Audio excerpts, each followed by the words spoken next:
भव्य एवं ऐतिहासिक कार्यक्रम में मंच रे उपस्थित भारत प्रधानमंत्री श्री नरेंद्र मोदी जी, ओडिशा राज्यपाल श्री हरिबाबू कुंभमपति महोदय, ओडिशा मुख्यमंत्री श्री मोहन चरण माझी महोदय, deputy chief minister Shri Kanakvardhan Singhdeo महोदय, deputy chief minister Shrimati Prabhati Parida महोदया, ओडिशा सरकार मंत्री डॉक्टर कृष्णचंद्र महापात्र महाशय, ओडिशा सरकार मंत्री श्री गणेश राम सिंह खुंटिया महोदय, सांसद श्री नवचरण माझी महोदय, सांसद श्री मनमोहन सामल महोदय, सम्मानीय जनप्रतिनिधिगण एवं सामने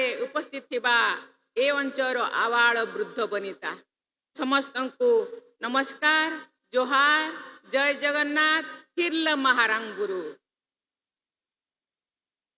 सर्वप्रथमे मयूरभंज पवित्र माटी रे भारत माननीय प्रधानमंत्री श्री नरेंद्र मोदी को सादर स्वागत करू।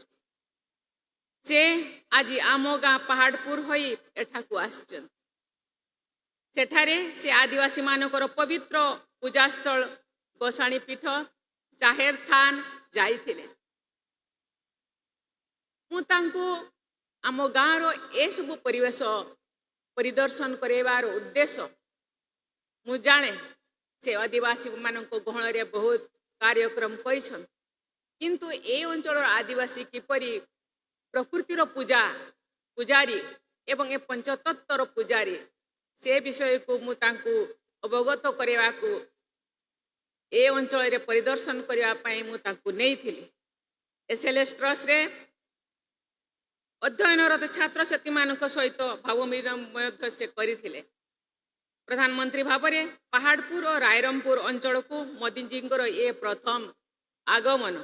यह पूर्वर 2004 मसीह रायरंगपुर आसीथिले। सेतेबेले से गुजरात रो मुख्यमंत्री थिले। आदरणीय मोदी जी, ओडिशा प्रति आपणकर स्वतंत्र स्नेह एवं श्रद्धा रही। अनेक कार्यव्यस्तता सत्ते आपण एठाकू आछन। आपण समस्ते जानती या पूर्व से 5 दिन धरिकी विदेश रे 5टी देश से बुलिकी आछंती एवं आज आम पाखरे उपस्थित होइछंती।